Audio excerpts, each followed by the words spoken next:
Hello friends, नमस्कार। स्वागत है आपका अपने यूट्यूब चैनल में।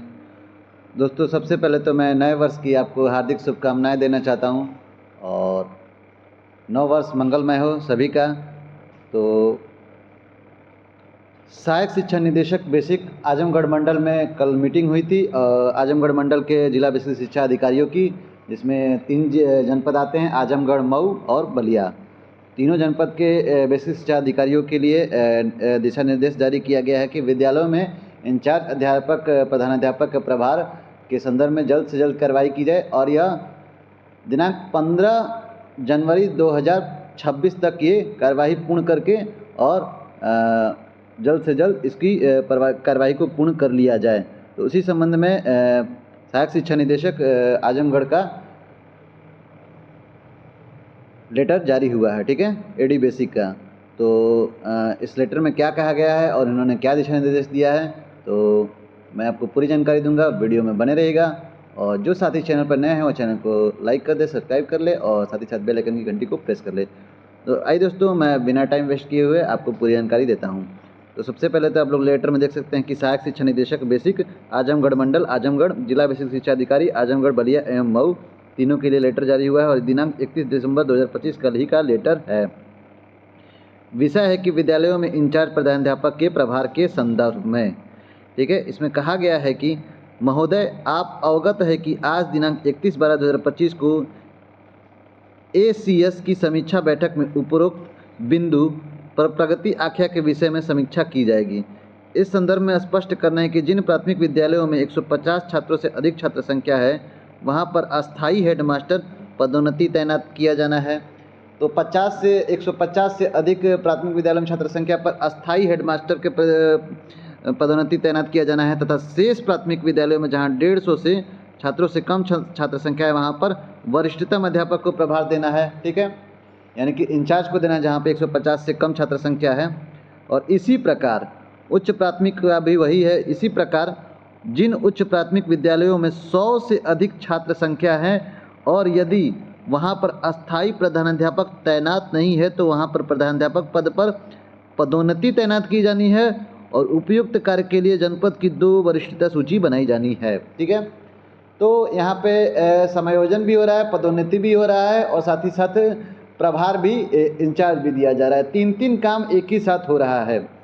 तो सबसे पहले ये किया जाना कि 2 सूची बनाई जानी है। इसमें पहला सूची है कि जूनियर के सहायक अध्यापकों की तथा प्राथमिक विद्यालय पर पदोन्नति प्रधानाध्यापकों की एक सम्मिलित जनपदीय वरिष्ठता सूची बनाना है, ठीक है।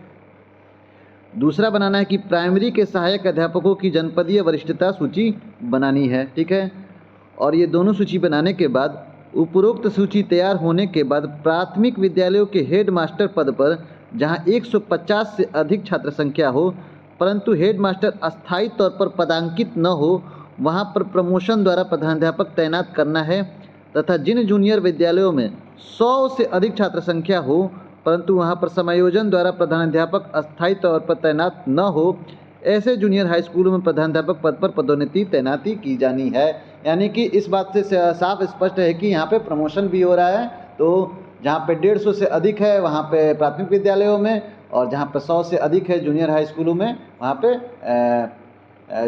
जूनियर हाई स्कूलों में, जूनियर हाई स्कूल में नहीं, जूनियर विद्यालयों में, यूपीएस में 1 से 8, 6, 7, 8 वाले में 100 से अधिक छात्र संख्या वाले पे वहाँ पे प्रधानाध्यापक पद की अस्थायी रूप से पदोन्नति की जानी है। और 100 या 150 से कम है तो अस्थायी रूप से वरिष्ठतम अध्यापक को प्रभार देना है। और यहाँ पे देखिए कहा गया कि उपरोक्त कार्य 15 जनवरी 2026 तक पूर्ण किया जाना है। तो 15 जनवरी 2026 तक हर हाल में पूर्ण कर लेना है, ठीक है। लास्ट डेट है 15 जनवरी 2026।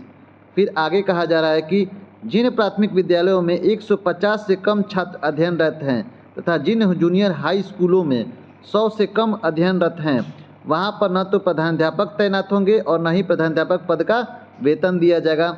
वेतन देने की भी बात है तो वेतन कोई एक्स्ट्रा नहीं दिया जाएगा। अगर 150 से कम प्राथमिक विद्यालयों में और जूनियर हाई स्कूलों में 100 से कम प्रधानाध्यापक छात्र संख्या है तो वहाँ पर वरिष्ठतम अध्यापक तो तैनात किए जाएंगे, प्रभार दिया जाएगा, लेकिन कोई प्रधानाध्यापक का जो ग्रेड पे है, सैलरी है, एक्स्ट्रा है, वो नहीं दिया जाएगा, ठीक है। इसीलिए तो किया जा रहा है जल्दबाजी में कि, और त्रिपुरारी दुबे वाला केस था तो उसी के हवाला देते हुए जल्दी में किया जा रहा है। और इसलिए भी किया जा रहा है कि ताकि सबको प्रभाव दिया जा रहा है ताकि किसी को वेतन ना दिया जा सके और वेतन ना देने की एक्स्ट्रा नौबत न आए, जिससे सरकार का राजस्व बचे। ऐसे विद्यालयों में केवल उस विद्यालय में तैनात वरिष्ठतम अध्यापक को ही प्रभारी प्रधानाध्यापक पद का प्रभार दिया जाना है। यदि संबंधित वरिष्ठतम अध्यापक इंचार्ज न बनने हेतु का लिखित अनुरोध करते हैं तो उनसे कनिष्ठ अध्यापक को ऐसे विद्यालयों में इंचार्ज पद का प्रभार दिया जाएगा। ठीक है, वरिष्ठ मना करेगा तो उसको लिखित तौर पे देना पड़ेगा और लिखित देने के बाद उससे कनिष्ठ अध्यापक को, उससे जूनियर अध्यापक को चार्ज लेना पड़ेगा। ठीक है, उपरोक्त कार्यवाही हेतु आज ही तत्काल एक पत्रादेश आपके स्तर से सभी खंड शिक्षा अधिकारियों को निर्गत किया जाना है, जिसका आलेख नमूना पत्र के साथ संलग्न कर इस आशय से निर्गत है कि कृपया अपने हस्ताक्षर से अपने जनपद के समस्त खंड शिक्षा अधिकारियों को 1 घंटे के अंदर पत्रादेशित करना सुनिश्चित करें। संलग्नक है खंड शिक्षा अधिकारियों को आदेश किए जाने वाले पत्र का आलेख।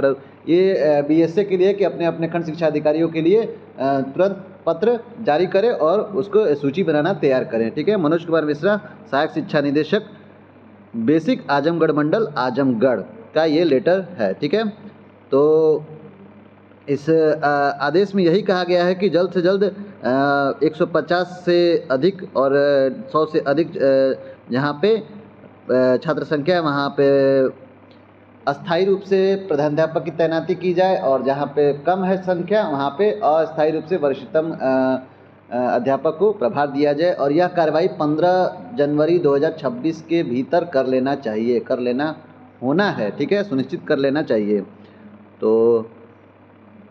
तो आजमगढ़, बलिया और मऊ के शिक्षक भी जो लोग परेशान हो रहे थे कि हमारे जिलों में आदेश नहीं आ रहा है, तो उनके लिए भी आदेश आ चुका है और बहुत जल्दी ही आपको सूची भी देखने को मिलेगी।